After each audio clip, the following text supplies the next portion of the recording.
Praise team, maayong buntag na tanan. Atong mga online viewers, maayong buntag. Good morning. Sa oras sa manini mo makita, si partner Nina is in London right now. I don't know if she is also watching over us or maybe later this afternoon over YouTube.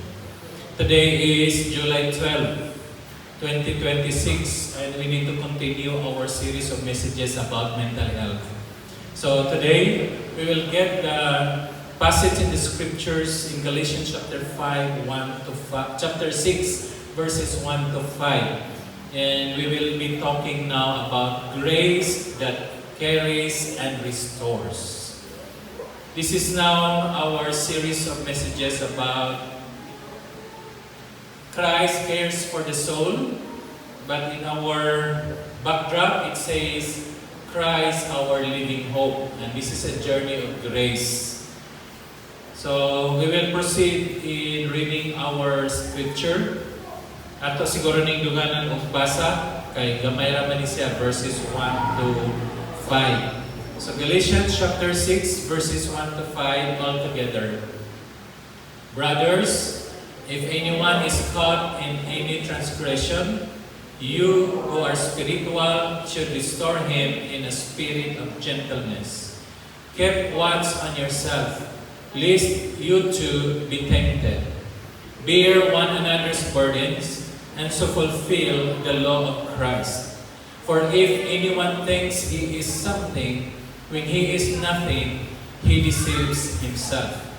But let each one test his own work, and then his reason to boast will be in himself alone and not in his neighbor. For each will have to bear his own load. Ginoong Diyos, pasalamatan ka namo ng kabuntagon that we can draw near to your holy throne of grace in the name of Jesus. We also ask the Holy Spirit of truth to guide us, to open up our hearts, our minds to understand your word. So that, O God, as we meditate this one by one, O God, your Holy Spirit will teach us what you want us to learn and to do in these passages. All this we ask in Jesus' name. Amen. Amen. We proceed directly to the historical background of the book of Galatians. Many times, ato ni siyang series of messages na 2 to 3 years ago about Galatians. But the Word of God is fresh. They are new every morning. So we need to refresh about why Paul wrote to the Galatian Christians. Yan ang nagsulat siya dito. Tungod ni siya sa rason nga adunay mga Kristohanon nga mga Hudiyo nga gusto nila nga i-impose ang balaod sa daang tugod ngadto sa bag-ong tugod nga mao ang iglesia. In a mixture of church where there are members who used to live in the Old Testament way, and now they were taught about the new covenant of God, the new law of Christ. Dili-dali nga mawala sila muna-huna ang mga practices before. Mana nga even they are now Christians in Galatia, they wanted to practice the Old Testament or the old laws into the church. Have you come across with these people inside the church? Nakita karon na embrace ta sa new covenant of grace that we are saved by grace alone, by faith alone, in Christ alone. And yet, many of the Christian says, we need to do this, we need to do that in order to earn the mercy of God. If we do not do these things, awa tay makuha. Mana nga, we are cursed. Like for example, in our tithes, we said that bring the whole tithes into the storehouse. If it were not, the Lord will open the door of the heavens, the windows of the heaven. But if you will not bring in the tithes and offering, you are cursed. This is true when we live in the new and the old covenant. But in the new covenant, it is no longer cursing. but it is a blessing. When you bring in to the Lord what is due to Him, blessing are coming. Even if you will not give, you will still receive blessing. Because in Christ, there is no cursing. But there are many Christians today that like the Jews in Galatia, that they will bring in the law and the old covenant. We know that Paul is talking about in chapter 5 the Christian's freedom, of which it would not be our license to sin. Christians have freedom to do, but that's not a license to sin. For example, if people will say, we are saved, once saved, always saved, it does not give us the license to sin because we are already saved and no one can unsave us. People who do not understand this phrase, once saved, always saved, they said, oh, luwas naman ko, so pwede na ako makasala. They do not understand that saved is always saved. If they do, they will not commit sin. For us who understand this phrase, we do not commit and go on sinning because we are saved. So the question in Galatians chapter 6 would be, how do we apply? If we said that we are saved, how do we apply this saving status of every believer in Christ, especially when we commit sin or our brothers and sisters committed sin? Or we can see our brothers and sisters' weaknesses. Na ikaluyahon nga akong nakita, o di ba na ay makauulang nga nahitabo sa atong kauban, o di ba na siya burden that is heavy to carry. What should be our responsibility?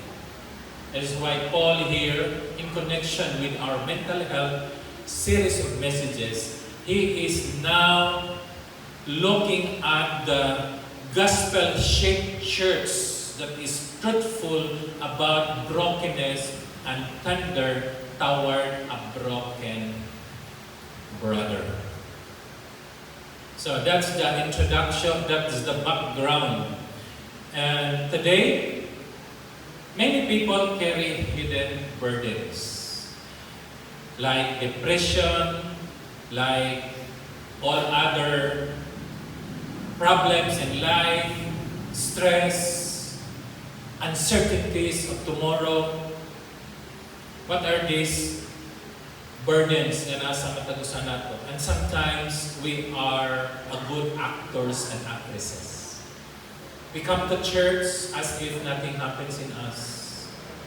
We worship the Lord, we sing songs as if okay rako. And maybe some praise and worship team are playing their instruments and leading songs here in front, and yet we have a deep inside stress and burdens. And even as pastors and workers in the church, it doesn't mean na serve ni ninyo, wala ni gitawag o internal struggles. And you know what? Mental health conditions can affect anyone. That's the truth. Depression, for example, is the more than an ordinary sadness. Kanang ma-depress ka, di lang ka na-sad. But it involves a long, low mode or low interest and pleasure. Ano, usahay kita katulog, usahay kamera itong kanon, usahay luya atong lawas, bisag ni kaong tagdaghan, usahay makalimot na ta, din ka-concentrate. These are the daily dysfunctioning of every believer in Christ. So in chapter 6, Paul wanted to respond, to answer all those Christians within the Galatian church, how the church should respond to people inside who have problems, who have mental health problems, who have burdens they carried out as if nothing happens, but inside there is a problem. I don't know about you, But in the research, everyone has a problem and concerns. The question is, how does the church respond? Chapter 6 provides us 3 main points that we need to understand.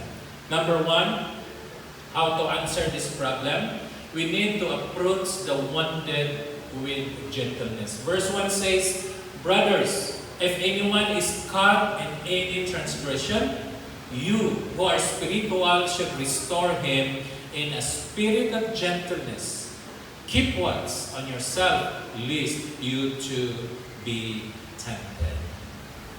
The word here, caught, kanang pulo nga, unsa man ang caught, nasakpan? Unsa yung binisaya sa caught? Nasakpan, no? Sakspan. Nagdula di kag pickleball. Sakspan. The word caught in English is related to the Greek word prolambano. What does it mean? In this context, it talks about caught in a difficult condition. That means na ay na-commit nga sala. Transgression, bot pasabot na sayop. Kung masakpan nimo ang usa ka tawo nga nasayop o dunay sayop, unsa man ang atong himuon. Unsa atong reaction? Ngayon bata nga, aw, kana siya kay weak yun na. Manang nasayop siya kay huyang man siya. Or maybe nakasala siya kay wa manggunan siya ampo-ampo siguro. Diba kasagaran mga self-righteous, labi na those who attended prayer meetings, attended special prayers, awa mo ka nag-ampo, ano nakasala ka? Kamo di ay nga nag-ampo, mo kasala? Or maybe, kulang lang ka sa pagtuo. O di ba nakasala siya, nasayop siya kay nangita na ng atensyon. How do we approach people caught in wrongdoings? Number 1, we need to see the person and not merely the problem. That person that experiences depression or problem or have done wrong still bear the image of God. Even our brothers and sisters struggling with anxiety, they are included in the work of Christ at the cross. And even us, na mo'y nakakita, mo'y nakadakop, we are not inferior with them. That means, what should we do kung makakita ka o nakasakop ka sa tao na nasayo? Ato ba matagan ang judgment? No. Look at the person, not the problem. Ano naman ang problema ng tao? Ano ka? Sakdi lang na problema. Tanawa ang tao. The person is in need of help. Maski unsa pa na iyang mga kasalanan na sayo o mga problema, still we need to see that person in need of help. Number 2, instead of rejecting that person, our approach would be restoration. Restore means in Greek, katarpeso. Taga-Qatar ni Pastor. Qatar peso. Oh, pisoy nga taga-Qatar. Ano na lang, Qatar peso means mend or repair or put it in a right place. So when we see the person has a problem, focus on that person. The next approach would be restore that person, not to reject. Di na ka na ko apilon kay makasasala manggog ka. Di na ka mo apil sa kay medyo natay sa. ayaw sa kapil. Katong mga waysa, mora to'y mo play sa instruments. Mora to'y mo hatag of praise and worship. Kanto ra mo waysa lamay mo simba. Katong nakasala, ayaw sa mong simba. Kaya makasasala pa man mo. Ngayon, anak ba ang himuon? Kung makakita kag tao nga sa iyo. The Bible says, you who are spiritual should restore him. Ang mga makasasala na tao, i-restore. Number one, because they were broken. Layo sila sa Diyos. Ang way Diyos, makasasala, kinahanglan sila i-restore. Why? Namatay ang ilang espiritu. Kung saan pag-restore? You must be born again. How to be born again? Accept Christ as your Lord and Savior. Then your relationship to God will be restored. Manang pinaagi siyang labot, kita na ayo. Pinaagi siyang dugo, kita iyang ipasaylo. We are all restored in our relationship with God. Now, kanaan naman tang tanan, Kristohano naman ta sa simbahan, what should we do? We need to mend, tarumon. We need to repair, ayuhon. We need to put it into the right place. So this means, welcome ang mga makasasala aning simbahan. Bisag pag namingon, mga tao na simbahan na, mga makasasala na, ilang pastor, demonyo na. Praise God. Those are the words of the demons. When that demon wanted to destroy the church of God. Number 3. Ang siya itong approach sa wounded person with gentleness. Speak with gentleness in the Spirit. Instead na mayon ta nga, oh, what is wrong with you? Ano sa man ka? So may problema ni mo. May kasagaran na yung mga tao na medyo na di man yung gibuhat o di ba na ay tao na nakasala atong inyo na, ano sa man ka? What's happening with you? What's wrong with you?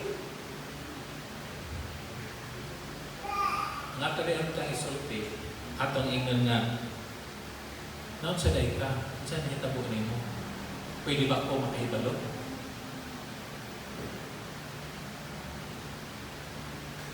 Komenta nga speaking with gentleness, this means we'll listen before we do the lecture.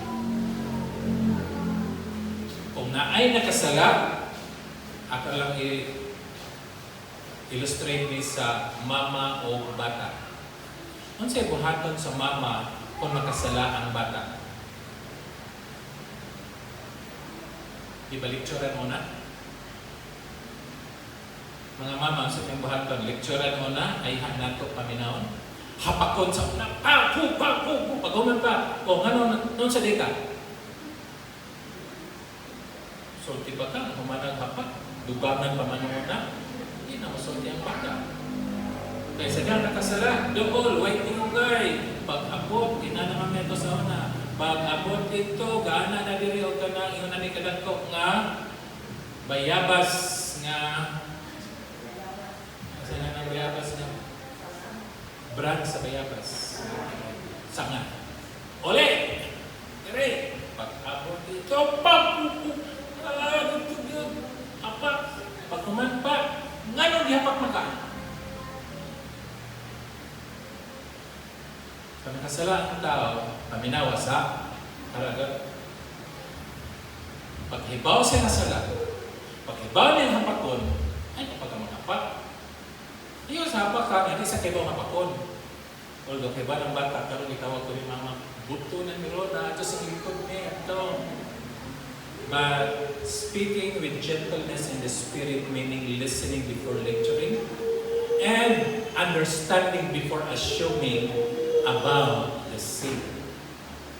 Ang nagbitaw, kapag sa masulti, ay kuan magbuka, mo magudni, di ba? Ano no? Di ba? Kuan no? No. So ang nakasala, may nasa, oh. Don't do that. that is not speaking with gentleness. Speaking with gentleness is asking rather than accusing. Asking rather than accusing. O na lang sa, na siya niya musulti nga kuwan mong God. Lagi, kasala, lagi ko kuwan mong God to, uwa pa God to. Ayaw ina nga, sala, kaya ano, kaya ano, iba ni kaya ano. O, niya, kuwan ni may, o pa. O, that's not speaking with gentleness. And correcting without humiliating. I-correct na to sila na dili na to makawalawan. Number 4, atong approach is guard against spiritual pride. Kasi giingon sa verse katapusan, keep watch on yourself lest you to be tempted. Pag-iyon ni Pablo nga, keep watch on yourself, lest you to be tempted.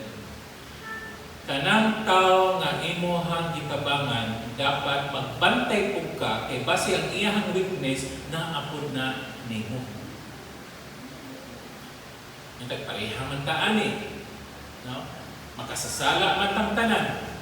Masayot ka, ako pod masayot. That means, I am not inferior or superior sa tao nga akong giduol o nga sakpan nga naghimo og datan. Kay maybe karon imo sa kitabangan ugma ikaw na ko'y iya tabangan. So nga si Pablo, the first thing to answer the problem of those members in the church who have burdens is to approach them and see them as a person, restore them, not to reject them, speak to them with gentleness, and last, we need to guard ourselves. Kay basit, o kita na po yung mahitabo sa nahitabo. Number 2, answer. Carry the overwhelmed with compassionate love. Verse 2 and 3 says, bear one another's burden and so fulfill the law of Christ. For if anyone thinks he is something when he is nothing, he deceives himself. So the question is, how to carry another's burden? Kung may mga tao nga doon ay problema, doon ay mga tao nga nakasala, nga imong nakita yun, saan man nato pag-carry sa ilang kaugalingon nga kabugaton? Number 1, ato sang tan-awon unsay meaning ana bear. What does bear means? This means to help shoulder the weight. Help shoulder the weight. Ikaduha, unsa man ang burdens? Burdens are crossing loads beyond present capacity. So kung mayroon kang bear, that means ang gibukaton. Mayroon kang burden ka kay di na nimo makaya. Doon ay gibukaton nga imong gidala nga dili nimo kaya. So the truth about it is there are burdens that are too heavy to carry. Niyabot pa sa inyong kinabuhi nga mayon mo nga bugat na gyud nako ni akong problema. Di na ni nako kaya. Sa imong gihimo. Of course, ang process ana number 1, pag nanakay problema, ikaw rin ang dala. Pag abot na sa punto nga di na gyud mo makaya, unsa imong buhaton? Lord, imo na ning tanan. It's a truth that there are burdens that are heavy to carry. Correct? Niyabot ba mo sa panahon na buhat na di na ako kaya, bahala na mo, problema na ninyo, di na ko anak, kaya di na ako nakaya. Or bin ba, may ka nga, Lord, di na ako kaya, maghikog na lang ko ani. O di ba, ano ba ninyo, mulayas ko ani, nga naman, di na ako kaya ni akong gihimo. And there are burdens bearing that only needs listening. Doon na yung mga tao na grabe na yung bugata sa ilang gidaga. Unya sa diha nga makasulti sila sa mga tao o giniilang kasultihan nga mga tao maminaw, magaanan sila sa ilahang kaugalingon. So kulang na din at siya nga paminahon. Wa kay buhaton igsoon. Kung doon na yung problema nga membro nato, ang atong buhaton maminaw lang. Ini human yung istorya, human kang paminaw, humana. So, noon sa naman ka, na okay na ko, pastor? Ha? Okay na ka? Okay na ka. Put out na ko. Na-adyo'y naminaw na ako. Kaya kung ba na, di maminaw. Mga anak, di maminaw. Akong iksoon, di maminaw. Inaw na akong balik-balik.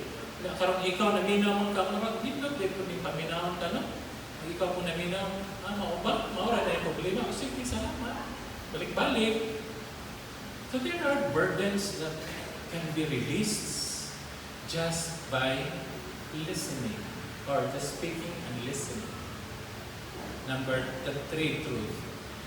Burden bearing must become practical. What does it mean? Pag nag-share na to, pag na nakita nga na problema, imo sa na-interview, di lang ka maminaw. Samtang ka naminaw, imong utok magdagan, murag na yung problema ni. Ang problema ani ato na ni Dr. Andan. Who is Dr. Andan, by the way? Psychiatrist. Naapela yung doktor. O di ba, psychologist atos DSWD. While ka naminaw, murag DSWD or Antonis Gallaris. Sige, lesson. Ano man na ay practicality.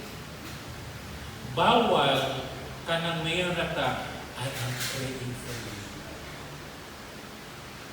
Well, prayer can help.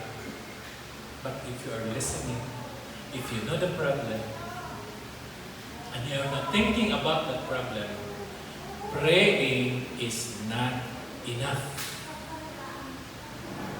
So, bakit? Number 3, you need to place that burden to the professional people for help. Ayaw lang yung ampo. Ampo ko din mo, sige, kumag-ampo, okay na? Okay na ka? Hindi pa ko okay. May tuyok pang akong utok. Tanang kuyog ta ato tas DSWD. Kung saan ako dito, may counselor dito, mas maayon to. O di ba, medyo hapit naman yung mukhaan, hapit naman yung suko, lahi naman yung mata, musiga naman. Kanya kung yung istoryahan, mulapas na siya ang ulo, at tutas Gallaris. Seeking professional help. Kung di mo kaya, kadiyot sa hata, gurang tos pastor, diba pwede si pastor mo ani? Pwede pa pastor, maray sa kakadiyot, medyo lisod-lisod ni pastor. Mani atong mo sa pag-carry sa burden sa upan ng mga tao. O di ba? Because the person shared to you, then you do something not only praying, but you do something like imo siyang pinagtubig, imo siyang gihatod sa imong sakyanan, imo siyang gipahiluna dito sa ospital, imo siyang gidala to sa counseling room, imo siyang giubanan, gihatod dito, then you fulfill the law of Christ. Ang sama ng law of Christ. Duha lang ang balaod na gihatag ni Kristo. Number 1, love God above all. Number 2, love your neighbor as yourself. So kung doon na kayo nakita ng ngay tabangan, ayaw lang kaingon, I am praying for you. Tabangin po. Kung na-problema siya, kaya wa siya ibayad sa iyang utang, ayun na nga, naman po ko'y apps na rin, ang mangutang po ka, parang ka na po utang. Do anything that can help elevate and solve the problem of that someone. But, verse 3 says, for if anyone thinks he is something when he is nothing, he deceives himself. Verse 3 provides us a reminder. That pride prevents both giving and receiving help. Anong garboso kahit ka ba? Ayaw na lang. Ayaw doon lang. Kabalo pa ka, ayaw di ko musulti, anak. Ano man, mangayo ni nagtabang. Mahatag na punta. Ayaw kasulti, ayaw makita. Kaya mangayo na po nagtabang na ito. Naasal po kagwartaan eh. Kakahinan na ito. Dili makinistorya. Dili mo bisita. Kaya basig mo niyan mangayo na po kwarta. Nahinana na ba siya? Madabi ko, di ko na pa yung mga kwarta. Na maduol ka sa imong unang-unaan nga, imong kabayluan o niya, maingon ng bata, wala ko na si mama dere. Ikaw ko no? That means, kung saan mo pag-treat ang imong isig na tao, mo po na i-treat niya diha. Do unto others what you want others do unto you. Book of Matthew, the golden rule. Ikatulong sulban, yun si Pablo. Verse 4 to 5. Take responsible steps toward healing. But let each one test his own work, and then his reason to boast will be on himself alone, and not on his neighbor, for each will have to bear his own load. Question. How to take responsible steps towards healing? Number 1, test your own work. Be honest. Kung ikaw na i-burden, be honest to say the real problem. Kaya doon ay mga tao na problematic na kung musulti sila, half-truth. Ang solbad, half solution. Pero kung musulti kas tinuod yung problema, then ang tinuod na kasulbaran na asal din. Sa kayo mag-ibati karon, okay naman. Kano sa araw na nag-ibati, karon pa man. Kung sa man na yung pagbati, maunsa man na siya, may tabalan okay na po. Pero ikaw na nakita kasi yung problema. Kasi doon saan mong sulti sa iya, mutipas. Unya, kung matrap na gani, di na mutingo. Mura, Dr. Andan siguro na yung problema. Nami mga tao na musulti na imong subayan, magliko-liko. Unya, hangtod, masakpa na gani. Dito, ay, tinuod, watso kayo para ka. Naman din, doon kita istorya, galiko-liko ka din at ka dito, o niya, 5 mil na yung problema. Maawa na huwag ko ninyo. Ano, ako wala yung hatag 5 mil? Adi, makakod, pero tuwa mo huwag yung 5 mil. You know, bisag ikaw kahatag yung 5 mil, if you say honestly about your problem will be solved. Ako kasi Ginoo, Lord, tagay ko 5 mil. Pagkaugma, itagaan kag 5 mil. Pastor, kulangan pa man ay kay 7 mil, man ay akong bayron nun. Ikaw ka 5 mil ra. That means that's our own honesty. We cannot solve a problem if you will not say the real problem. Number 2, yun siya na rin. Reject comparison. Ayaw i-compare yung kagalingon sa uban. O di ba, magpasiguro buka ka, di magbuko pareha sa uban, pastor, kanang mga micro. Okay na na, pero ako lahi magbuko. And sometimes, these problematic people are doing like this. Mo-compare sila sa kagalingon sa uban. O niya, katupong mo tabang, mo ako'y ginaiya. Aw ako, di man buko pareha ng uban ng utang aura, matabang magbuko ni mo. Pero may tabang pastor, kaya kayo po, na kay Jismin mo kong kinanglan. No? So, both parties, yan si Paul, i-reject nang mo-compare kasi mo kagalingon sa uban. Mayuman sila. Mayuman ko nila. Dili. Let us solve our own problem and not dragging other people.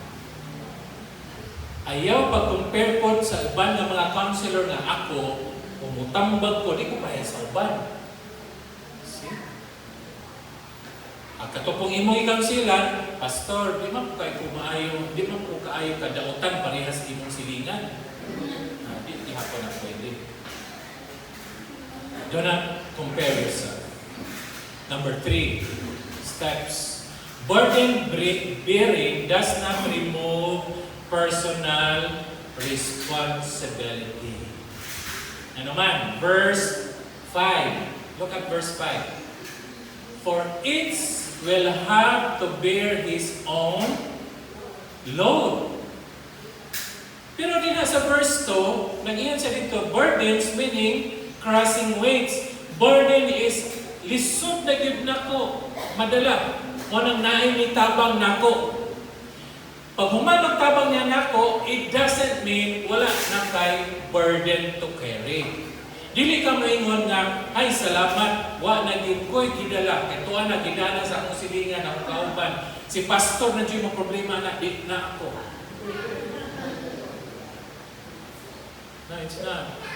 Verse 5 says, for each kada usa.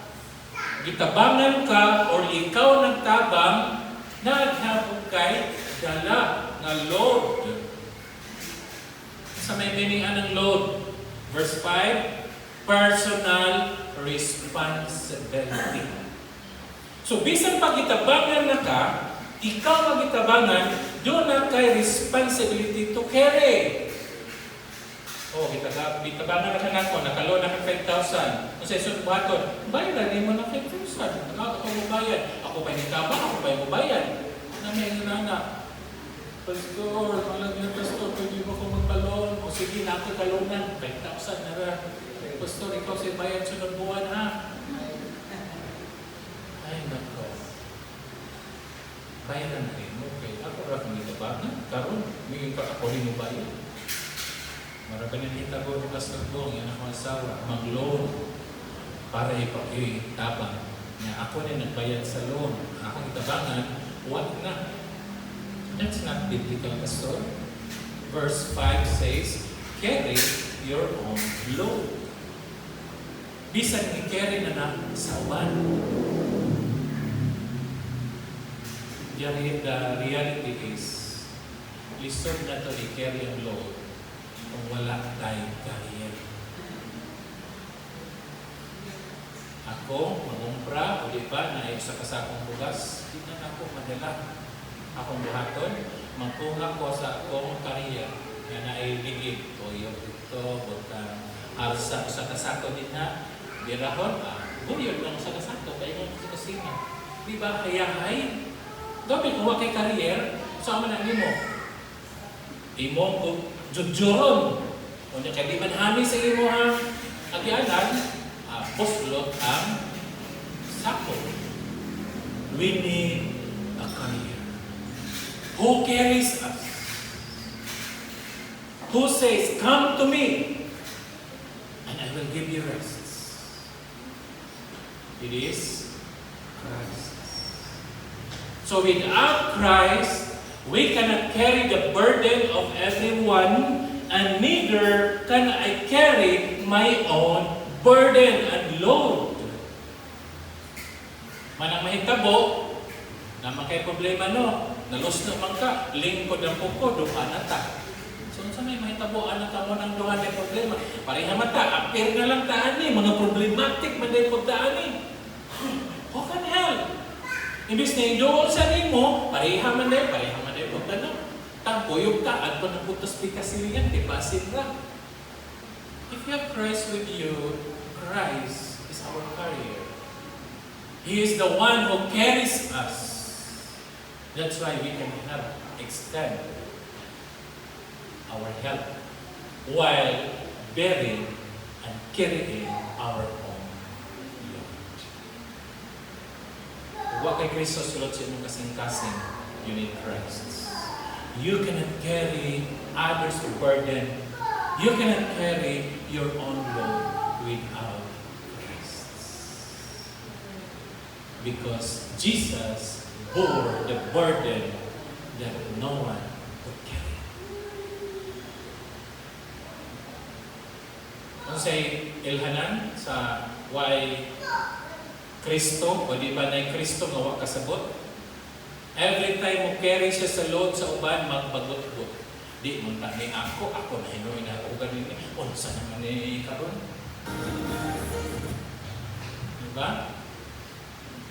You carry your own load with murmuring. Because you forgot that it is Christ that carries us. Another illustration, katabi taong footprints in the sun. Kaya siya na, Lord, pilinero doon naman ka footprints. Ito, usa naman ni, ako naman nang, asa na ikaw? And the song says, di pa na imo, ako man na. Aha man na ko, kasi akong kamot. If you think about that, we can help our neighbors. We can carry the burden of our friends and the members of this church because the one who carries us is Jesus Christ. He welcomes the weary, He restores the broken, and even sustains the weak. Amen? Jesus bore the burden at the cross that no man could do. If you have Christ in your heart, you can help. You can be helped, and you will be helped. You can carry, you can proceed, you can sustain, and even carry on your own load. Napakay problema. May problema sa gawas, may problema dito, may problema sa simbahan. Bisag asa ka na yung problema, okay lang. Ngano, si Kristo ang akong kauban. Dili ako ang nabugatan, kundi si Kristo. Amen? Yan ana ang tubag ni Pablo. He said, let us approach the one day. Number 2, let us carry the overwhelmed with gentleness and compassion. And number 3, let's take steps toward healing because we know that Christ is our Father God, salamat sa imong tulong karon nga buntag.